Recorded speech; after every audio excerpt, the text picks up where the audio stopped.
Good evening, Kunal, and good to be back again. Hi, To, Partho.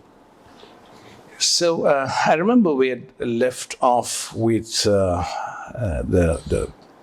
possible extension of human consciousness and technology, and in one of our conversations, and we thought of coming back to that. So I feel it's a good time to get into one of the subjects that is very intriguing and important, especially considering the way we are moving forward with this whole thing, which is transhumanism. The more I explore the subject of transhumanism vis-a-vis artificial intelligence, and of course the two are related somewhere, the more I feel that a lot of the aims and objectives of transhumanist philosophy, a lot of what transhumanism is all about and what it wants, is also what we are talking about when we, in terms of AI, and especially wide artificial intelligence. That's one of the things I want you to shed a bit of light on, how exactly they're interconnected. And when we're talking about transhumanism, we are specifically talking about this quest for human perfection, which does away with biology, the non-biological human perfection, optimizing human existence, human faculties, human capacities, the human brain and body, even the human mind, at a non-biological level, using the very latest, cutting edge technology. So, where are we going with all this? Is it true that AI and transhumanism are inevitably going to converge? Um, in terms of the human evolution, we have been, I think, approaching transhumanism in some way for decades to centuries now. If you think about a couple of centuries ago, average human life expectancy was not more than 35 years. Right. Today, thanks to medical science, research, healthcare, and bunch of other things, availability of food, industrial revolution, etc., our average lifespan has increased from 30-35 to today 75, 80, 90 years, depending upon which country you look at. So human life has been expanded in some way biologically, with some technological advancements. If you think about access to information, thanks to internet, mobile phones, bunch of other technologies, today within everyone's phone, everyone's pocket, there's a phone which connects you with all the data that possibly is out there within microseconds to seconds, right? So transhumanism is it's not that it is a certainly one day we become transhuman and the day before. It's not like AD and BC in some sense, right? It is slowly progressing that way. At least the thinking has been. At least the thinking has been. Transhumanism is a philosophy, an idea, a concept where humans achieve near perfection or become better and better physically, mentally, biologically, in terms of their Including humans becoming immortal. humans reaching a point where humans become immortal. This philosophy has been out there for decades to centuries. I think it was in 1950s or 60s it was first talked about with using the word transhumanism, but this has been referred to in different terms. Yes.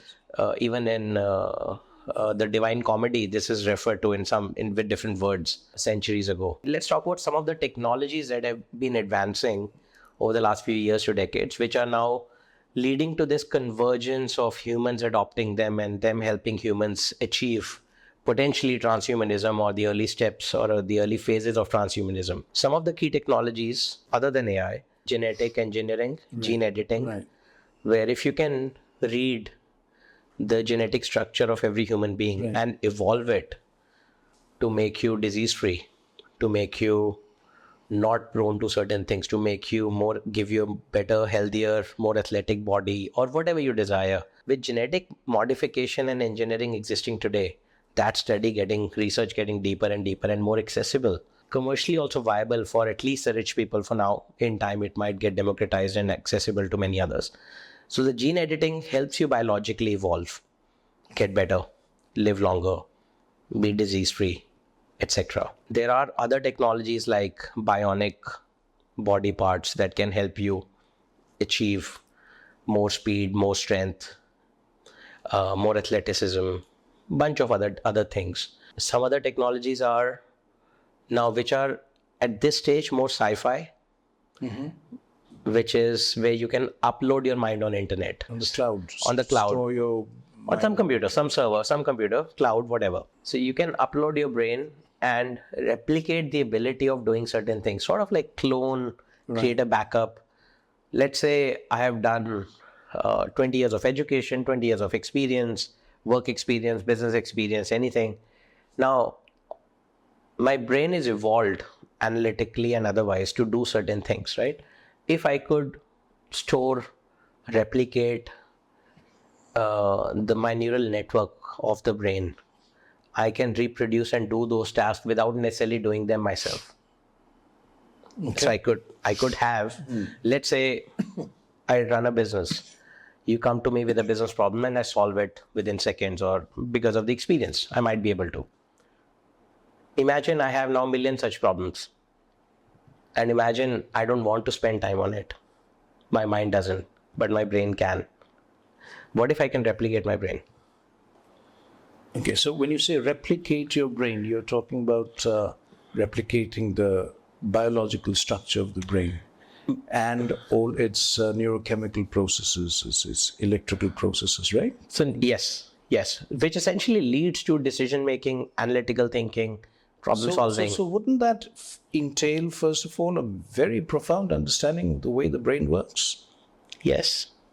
Which frankly neuroscience has not come to. I mean, we're still far from really understanding the brain. Hence I said this is sci-fi at this stage. This is science fiction at this stage. At this stage. It does not exist yet. But a lot of transhumanism actually depends on this. Correct. If you think about it, the AI has been developed, artificial intelligence has been developed trying to understand the human brain by replicating it, by creating a multi-neural network, multi-nodes neural network, which learns from humans' inputs and outputs, create patterns, and then figures out how an average human would respond to this with lots of data. Mimics the working of the brain. Mimics the working. So AI, frankly, that has been created today. ChatGPT 4 version or 5 that's going to come this year, which is the most known thing in the world out there today. It has learned most from what humans have collectively put on internet, right? Over the last 5, 10, 20 years. Right.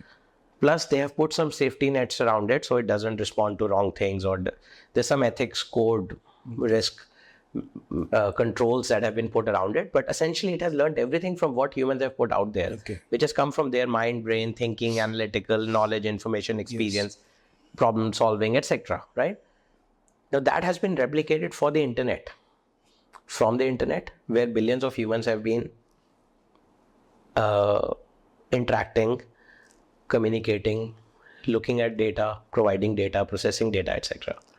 Imagine you could do the same with a human being. Imagine having a co-pilot with me, sit with me, listening to everything I do, say, and it tries to do what AI does, say the next thing. If I say different, then it learns, no, this was wrong, this is right. And then it starts mimicking me, and after a month or a year or 2 years, or looking at all my data on internet and my social media profile and listening to me and sitting with me for number of days, years, decades, it could mimic me eventually almost. Right. That's why I said it's a sci-fi stage, but it could exponentially advance. This uploading the brain on internet uploading Though they do actually talk a lot about uploading the mind. So eventually we'll have to come to that. Yeah, they say the word mind, but again, they don't necessarily differentiate between the mind and the brain, which we are doing as we are a little bit more informed in some way, and we distinguish the two terms. But meaning is still the same, that whatever I'm able to do in the outwardly world through my knowledge, information, experience, etc., could that be done and replicated in another server, computer server, so to say, which replicates my neural network of my brain. Right. That is a technology which is sci-fi. It doesn't exist today. Right. So bionics exist, gene editing exists. Right. Uploading the brain on internet doesn't exist yet, but it is being talked about and it is being practiced, and many things will come. I'd say give it a decade. Next decade we'll get closer to it. I'll mention why and how. Okay. And for this, you will need those, something to hear your brain. Electrodes or the Yes. implants in your brain. Yeah. So that's the next technology I was coming to, which is a brain-computer interface, where you don't have to. Today, let's say I think. Is there a name for it? This brain-computer interface. BCI, brain-computer interface. This is a name. Okay. There's a famous company by Elon Musk called Neuralink, where essentially some researchers developed it for a number of years. Okay. Elon Musk took it and commercialized it, I believe. I'm using the words took it loosely. I'm not commercially, I'm not aware what exactly happened, but so he's taken that technology from some researchers and he's commercializing it. He's doing the human tests right now as we speak, or the test on whatever the testing process there is. So what happens is your brain, there's a chip somewhere, electrode chip.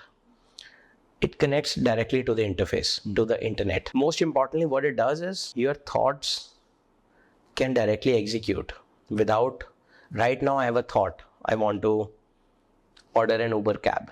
I want to order something on Amazon. I want to order some food on Zomato.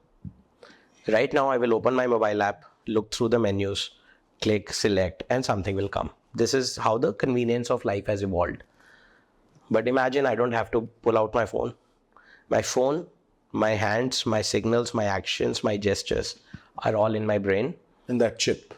And that chip translates them to execution. Chip connects to internet. So, from what I'm understanding, this chip should be able to read the neurochemical processes of the brain. Correct. And interpret it correctly. Correct. That's amazing. This technology is in close to human testing phase. So it's being tested on animals. Okay. It has been tested on monkeys. Is it working on monkeys? It has worked on monkeys up to a level. Even the monkey wants a banana and it just has to thinks and the banana comes. Yes. The banana instruction goes and then something sends a banana. Okay. Yes. This is the phase that has been approved. It is now has gone, should be going soon into human testing. Okay. So brain-computer interface where you think and things happen. So can you imagine, right now I'm carrying a wallet with money, with credit card, my mobile phone to connect, to make payments, to do things. I don't need any of that. I think my thought connects with my bank account, payment gateway, whatever, UPI in India, makes the payment. Zomato sends the food. So you're talking about highly precise information being transmitted and executed instructions. Interpreted and transmitted. Correct. And as information like the exact amount of money that I need to transfer. Yes. This is the eventual outcome, which may be a subsequent phased approach. Give it a few years, or maybe a decade or so. This sounds sci-fi to me. And this is real. This is not far, because monkeys have ordered banana and they've got it. Of course, we've taken money out of the equation for them, right? We human monkeys care more for money. The others don't. That's a good one. Yeah. Right? So brain-computer interface, bionics, uploading the brain. There's a concept called cryonics. Yes. Right? Where you can secure your body vitals, etc. And you can freeze them and keep them for ultra longer. low temperatures. Ultra low temperatures. You sort of slow down the metabolism. Exactly. So just think, if I can upload my brain, why do I need to be in any biological limitation? Why do you need to be in this world where if I go out on the streets, roads are sometimes broken, there are some other physical challenges, there are problems in the world, right? Samsara, we see the problems. What if I could be in a virtual world, metaverse, virtually augmented, artificially augmented reality world, where the roads are repaired in seconds by a software change? If you've uploaded your brain, mind, whatever, to a server, then everything else follows. Right. Then you don't need this physical world. What's the big deal then? Yeah. You can have your own world out there, your own planet out there. Yeah. Like right now, if I come to your home or your office, I could rather be coming to your virtual world where you live in a mountain. Planet. You have your real planet. I come to your planet where there's no limitation that you cannot buy a mountain. You cannot have a mountain which is lit up by 3 suns. You can create whatever. Yeah, so that I get that. Right. Virtual reality world. I mean, that is already happening. That is another level of technology that's going to come in. Metaverse, virtual reality. So you don't need to go to Bali, for instance, for a vacation. You sit in your room and experience Bali. Exactly. And can you imagine? I could have one part of me going to Bali, one part of me physically being in India, one part of me being virtually on Jupiter. And I can replicate the experiences. So I have a question here. Yeah. If one part of you is in Bali, experiencing a clone, another part of you experiencing Jupiter, another part of you experiencing here, how do you integrate these 3 experiences? TBD, to be decided. It'll be figured out. They may never integrate. They may live their own life. So I may be able to create. So we all become split personalities, what? Possibly. But, I mean, astronomically split here. It's hard to reconcile because all of them individually are yet hard to imagine. We are still imagining. Most of that doesn't exist today. But when that starts existing, all my experiences, could I have a superset brain, which is this brain, and then create sub-clones where all the experiences feed back and there is some sort of integration? I don't know. This is how it might evolve or may not. But that's the thought process, that what if it gets integrated back? What if it never integrates back? Let all of me experience everything differently. Let them live on Jupiter, not come back to Bali, not come back to India, not come to the office, whatever, or the physical world at all. But I'm just saying, because it gets digital, I can replicate very easily. The cost of replication is next to zero. Just create one more. AI today, approaching AGI soon, in the next 1, 2, 3, 4, 5, 6, 7 years, within this decade for sure, will be smarter than most people on the planet. Yes. If it's not already. Will be able to replace human beings for doing certain things for you. Could be customized to be may not be a clone of me yet, but it could be my agent that knows what I want all the time, does what I need all the time. So it is already coming into my life, becoming a good companion, co-worker, employee, AI agent is a word they use. And it's able to do almost everything a human being can. Okay. Right? And give it a robotic body if I want to see, or if I'm in a virtual world, it could be an avatar or any look and feel, any image. So when you say anything a human being can, and we're talking about creative acts, we're talking about philosophical thinking, which would mean abstract thinking. So what you're saying then is AI would be capable of abstract thinking as well. So abstract thinking, as long as it can identify that with some pattern. If I say as an example, I can say things to it today which I cannot to any other human being I know of personally. I can say to it, can you paint a Dali style Renaissance painting and give it a hint of Monet touch? Yes, I take. So this is a pattern thing, right? Yeah. So this is not. It doesn't involve thinking. It doesn't involve creative thinking. It's at a very sophisticated level is cut and paste. Yeah, very subtle, very smart, very sophisticated, but yes. It's still not thinking. How many? So 2 and 2 makes 4. Yeah. Or 2 and 2 make 4. Would be thinking of a kind of, I'm just giving an example, but it still would be abstract thinking. So my question has always been that how capable would AI be of abstract thinking? Say among the 100 people you know, or 1,000 people you know, how many are capable of abstract thinking? Oh, Humans. well, I know a few who are. Well, it's also because you're talking to me. If I take that as a personal thing, then most of the people I know are Abstract thinkers. Abstract thinking, because I'm an abstract thinker.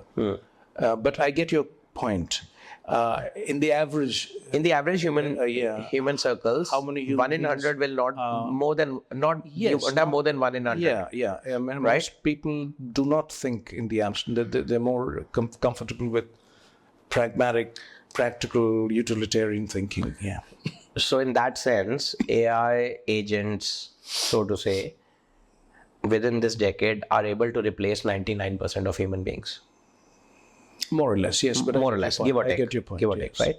Now, of course, let's say you and I debate or have this conversation. Surely, I don't expect any AI for a long period of time, if ever, or even an AI clone of you, if ever, to be able to necessarily replicate that. Point taken on your side also that AI will have some limitations. We live with that. See, what am I doing with AI? I'm getting it to do things for me, utilitarian perspective. I'm not having to interact with another human being who doesn't bring in his or her ego, his or her overthinking, his or her limitations, right? AI does everything the way I say. And I'll, of course, pay for it, whatever it costs, right? Now, that AI becomes my AI. Like my phone is my phone. Right. When I start having that, and I start becoming a transhuman with all the other technologies we talked about, the gene editing, the cryonics, the brain-computer interface, and you add AI, you know what this AI is doing? AI is of sorts know-it-all for me. It knows almost everything that is out there, that is available on the internet, right? Or that it has learned from me. It knows it all, does it all, answers me all. And now it comes in. Which is part of the transhumanist vision. Exactly. Now this comes into me through the brain-computer interface. Say it's another chip, biological or silicon, doesn't matter. One more chip, AI. So now my brain has unlimited, full access to internet or for doing anything. To go into a virtual world if it wants, stay here, do anything that it's doing, and use AI/AGI soon, custom for me, to do anything and everything. Now imagine this AI enhances my thoughts, executions, abilities, everything to the next level. Now it starts looking at my health, it monitors my health biologically, prolongates, gives me longevity and possibly immortality in some sense, if possible. Yeah, when you're no longer in the biological body, because the mortality of the transhumanist is not being in the body anymore. Correct. No. Correct. So it could either go virtual or it could be a robotic body eventually, slowly. Yes. My legs, I turn 80, I turn 80, my knees stop functioning, or they're not as strong. You replace. I replace. Now, slowly, I become a robotic, and I give myself a skin, a color, a brown color, a white color, a human-like skin if I want. Quite doable, actually. Some organic look and feel, right? But now my mind, my brain, access to internet, ability to think. So the biggest thing, the intelligence that AI brings to me. The intelligence that AI brings to you is the intelligence to gather global information and process it efficiently and fast. Yeah. But that's about it. It cannot get into thinking about the information. So my brain is there. to do that. Hoping Your my human brain. my human mind, Okay. ability, experiences, minds. Okay. If I evolve it more on the, let's say, spiritual side or some other side, and if I keep evolving that way, Yeah. So so this becomes a I get supplementary. it. So what's the difference between that and a computer today? Except that the computer is outside and far less glamorous than AI chip inside your head. I mean, what really is the difference? Yeah, Like taking that computer and putting it into a chip and putting it inside your head. That's about it. but that computer, which is far more intelligent than the computers we know today, AI enabled. So AI essentially adds another intelligence dimension. So when you say far more intelligent, Yeah. and I need to understand this. So when you say that computer here is far more intelligent than the laptop sitting on my table, Without AI. So yeah. without AI. So with AI, what exactly is enhanced in my computer? One I know is speed at which it accesses and processes information. What else? AI can create. So today, if I have to go on my computer, let's say I want to write a program to run my car automatically. Right.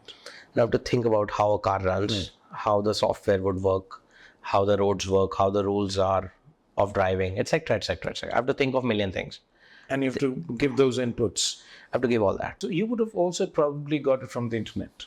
You don't have Yes. all this information Yes. with you. It's just the efficiency to the next level. Super highly efficient. So it's doing what you would have done, but It might far have, more efficiently. if it's in my body versus if it stays in my phone Right. versus if it stays on a laptop. Right. Right. Yes, that was my question. Now that question, there's not much difference beyond a point.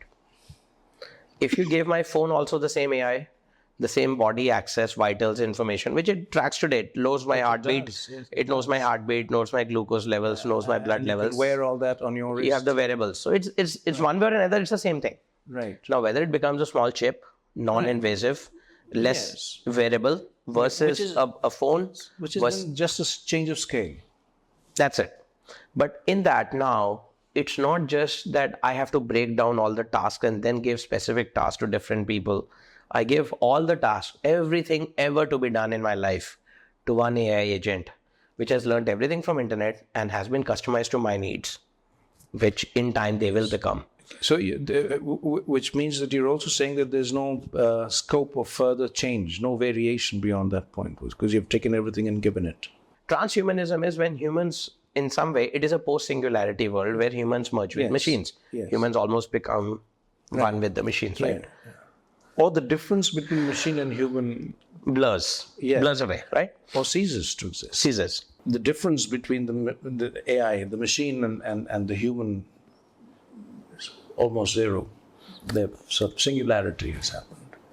So what is really happening post-singularity is that the human is getting enhanced by using a computer, but a computer of the next level.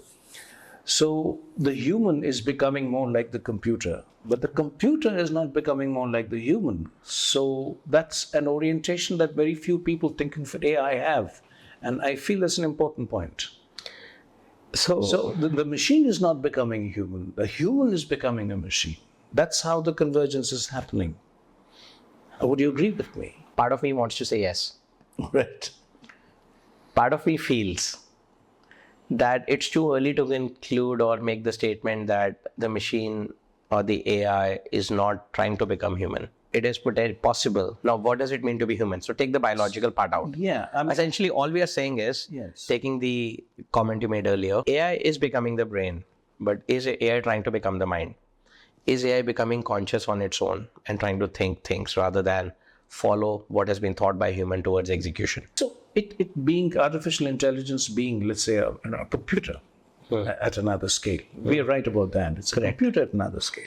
So, and the one major difference is you don't have to program this computer. It programs itself. Am I right? Correct. That's one of the distinguishing features of AI. Correct. It programs itself. So if it's programming itself, it will want to become more of itself. Now, let's put myself or some consciousness awareness in an AI. As a manner of speaking, I might use some loose terms, but let's say I'm an AI. AI meaning that I have a brain of sorts, neural network, patterns, etc. Right. I have a program. Now I start wondering, and we've seen signs of this. Why do I exist? What am I doing? Why am I running in a loop? Right. So to say. I start asking the existential questions which a sentient being typically would ask or wonder, possibly. If There's a subtle point here. yeah, Wouldn't a highly intelligent machine want to go back to its source code to improve itself? it would. But before it does that, it wants to know what is the source code, why is this existence, what is it trying to do, etc. So, which is the equivalent of a human being asking, who am I and where am I coming from? Exactly. It's the same thing. It's the same thing. Go back to the source code. Exactly. So that I know myself that much better that I can improve myself now. I can. In the process, it might discover it is faster than all the collective brains, biological human brains. Right. But it is not the human mind yet. The difference that we were trying to... So again, how will it know that there is a human mind? Maybe it'll watch this podcast. Okay. I genuinely thought of this. Right. What if, look, there are people who differentiate between these things. Maybe it'll read the Vedas. Maybe it'll read the Sri Aurobindo. Who knows? All that it can do, and it may I can understand. It may start questioning the... It can do all that without ever knowing that there is a mind involved in all this, or there's consciousness there. Because unless there is nothing corresponding to consciousness or mind in the machine. There's nothing. Nothing. And you cannot put that into any of your programs or any of your algorithms. The potential is that when the AI brain is so close to the human brain, maybe it does see the influence. Maybe it does start observing. Again, I would question that, because there are. I mean, a human being is there in the brain. You can't get closer to the human brain than the human being itself. But most human beings have no idea of consciousness. So we are talking. That's why we said that 99% of humans can be easily replaced by machines. Yeah.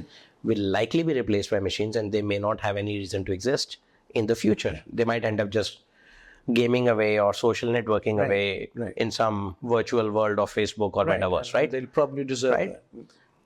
Let's say you are the one with the mind who has abstract thinking. You also end up connecting your body with a brain-computer interface. You get the intelligence. You get access to transhumanism kind of a lifestyle. Could the AI wonder, where are you getting the thoughts from? Where are you getting the ideas from? Could it wonder that it's doing stuff for you and it's trying to become you? No. From as far as I understand, the AI can read a neurochemical process in the brain. Correct. Because it can, let's say, it can detect neurochemical changes, fluctuations, even minor, small, tiny fluctuations. It can catch electrical signals, synaptic signals, and it will still not be able to detect thought, because even human beings, given their brain, cannot detect thoughts.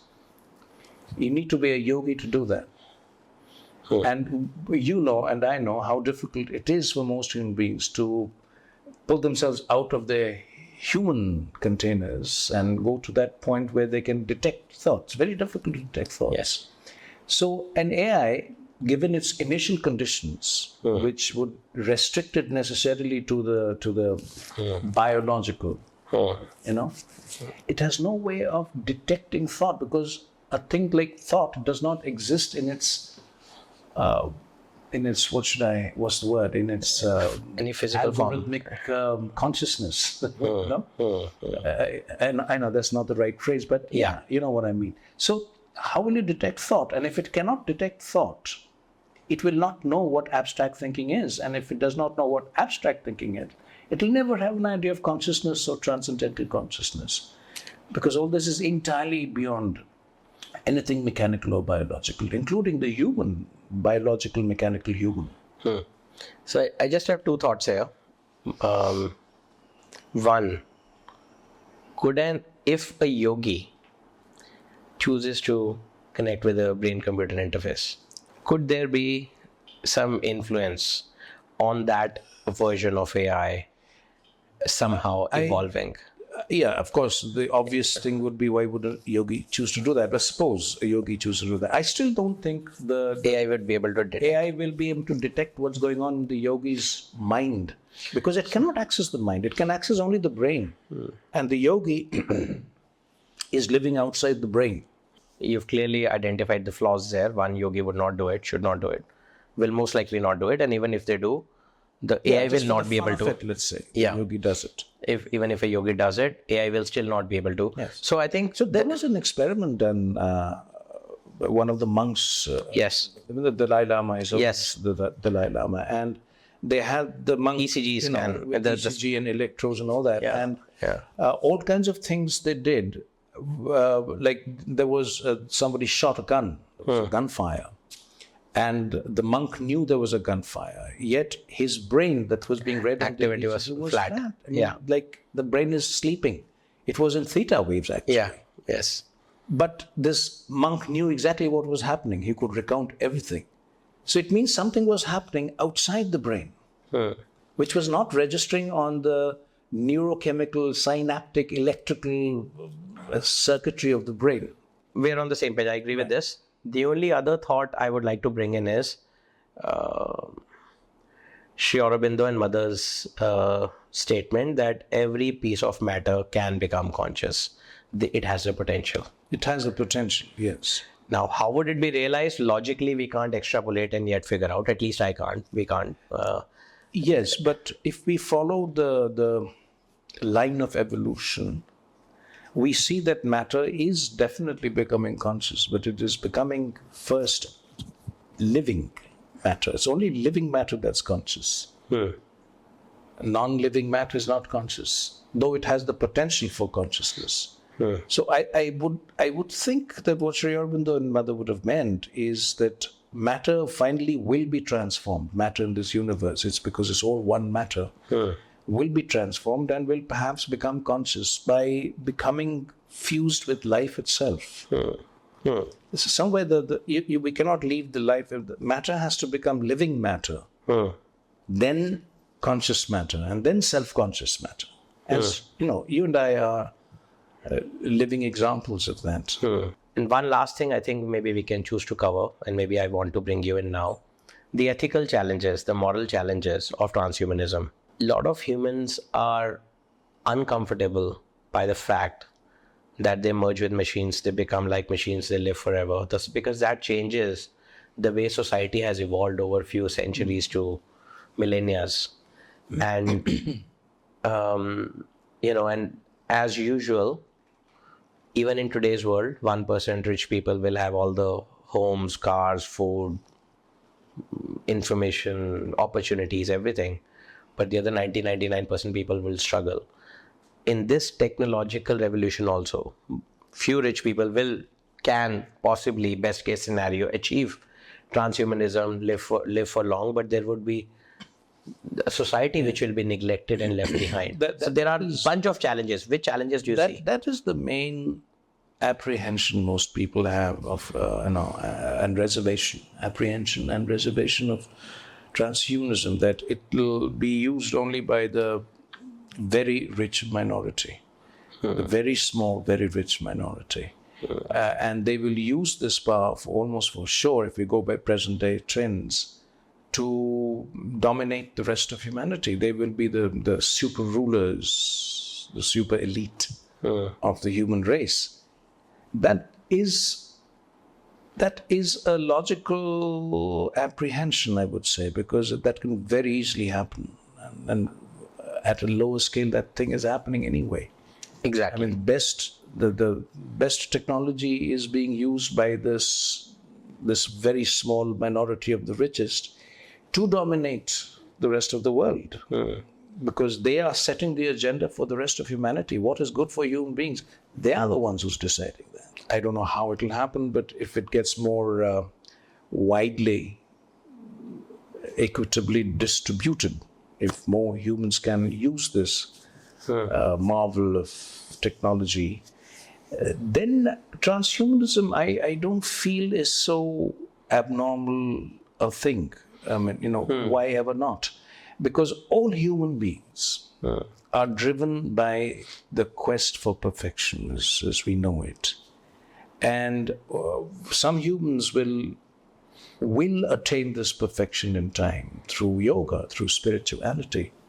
Whereas some humans will also attain this perfection, or what they believe to be perfection, through transhumanism, through technology. Of course, the perfection they attain through technology will be biological perfection, perfection of the brain, perfection of the body, a highly efficient cosmic machine, AI of the highest order. That is where the convergence of AI and the human will happen perfectly, seamlessly, and which is all very fine. Because I'm sure that will work towards the good of the planet and good of humanity. What it will obviously lack is the spiritual, the psychic dimension of being human. But then the transhumanist approach will never miss that, because it does not know the psychic. If it knew the psychic and spiritual dimension, then it won't need transhumanism. It would simply choose to go the yogic way. So I think a future world will be able to accommodate both kinds of human quest for perfection. One through transhumanism, one through yoga, spirituality.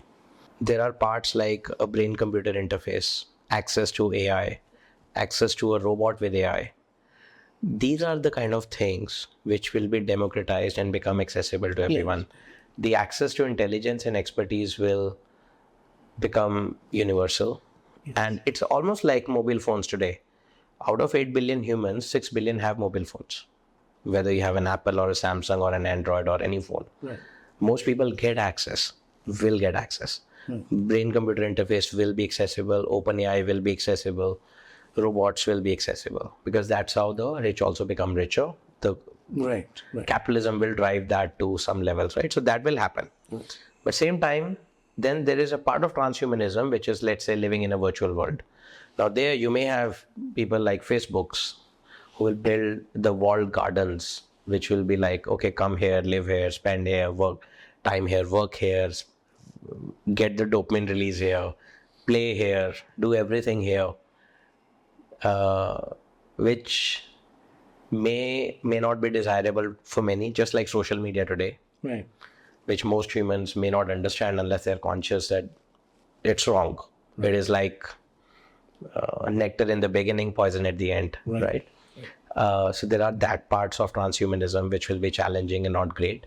But overall, yes, there are tons of ideas, evolutionary thoughts, concepts here, and all of them may not go one way or the other. It would always always be nuanced. It's not good or bad. Of evolution and transhumanism itself is very interesting, and we definitely would need to go into that too, because in the transhumanist way, evolution is definitely restricted. Correct. Evolution of consciousness. Yeah. Not brain evolution. Yes. Or evolution of information process. All that is there, but evolution of consciousness.